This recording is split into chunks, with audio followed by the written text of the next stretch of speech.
Welcome to Master Domaining. I'm Gene Pimentel, and in this session, we'll talk about how to profit with typo domains. Everybody makes mistakes at one time or another when typing a domain name into their web browser.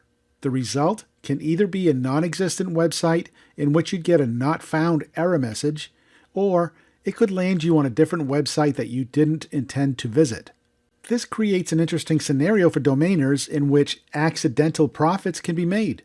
The trend to register domain names that are purposely misspelled started many years ago when people realized they were losing traffic as a result of people's spelling errors. The thought was, why not capture the traffic by registering various domain names with misspellings and profit from their mistake? Now let me be clear. There are ethical ways to take advantage of typo traffic, and there are even more unethical ways. I'll discuss both in this session, and you decide what to do with the information. It's my job to teach you everything I know about domaining, and it's your job to use the information wisely. First, I do not advocate or promote typos. I also don't hold anything against them, unless they're used unethically, of course. And I wouldn't necessarily advise a person not to buy or register one. Not all typos are created equal. Keep in mind, when you get into typo traffic, you're walking a fine line between general terms, potential trademark issues, and blatant deception. There are several kinds of domain typos. There are mistypes like Google, which is G-O-G-G-L-E. There are letter reversals like Google spelled G-O-O-G-E-L. There are phonetic typos, extension typos like google.co instead of com. There are www typos like www.google.com without the dot between the www and Google. And there are more. If you registered any of the examples just mentioned, you're likely going to be sued for trademark infringement, and rightly so. Many typos happen as a result of pressing letters on the keyboard next to the letter intended, like G-O-O-G-L-R instead of L-E. As you should already know from previous training sessions, taking advantage of someone else's trademark without expressed permission is likely going to land you in legal hot water. As a side note, most larger companies have already registered most typo versions of their domain names to prevent others from abusing their trademark. On the other hand, there are more opportunities for non-trademark typos.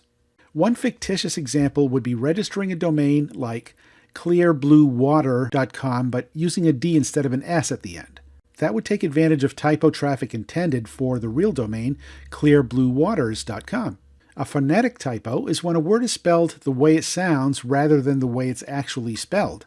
For example, entrepreneur spelled with N-U-R-E at the end instead of the real way of spelling it. Or Jeopardy spelled J-E-A-P-O-R-D-Y instead of J-E-O-P-A-R-D-Y or J-E-A-P-A-R-D-Y.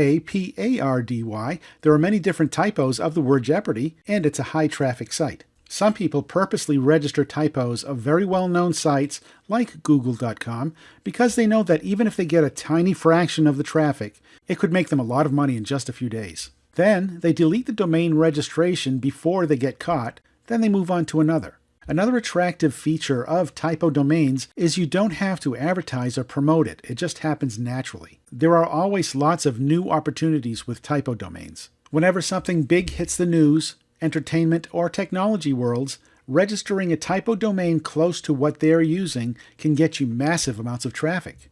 You just need to find creative ways to monetize that traffic. Usually this kind of traffic is very short-lived, but since the investment is so tiny and the profit potential is so great, it's a popular method of scraping profits. One of the more ethical ways of using typo domains is to get permission from the actual domain owner. Now, why would a domain owner grant permission for you to register a typo?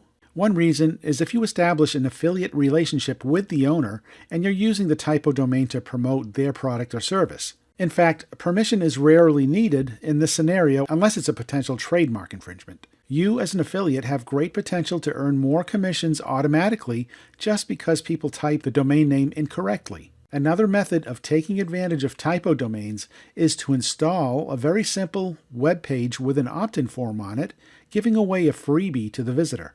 This would allow you to passively build mailing lists in specific niches, especially if you have typos of many different popular websites in your niche of interest. Again, use your best judgment and moral compass when it comes to ethical use of typo domains.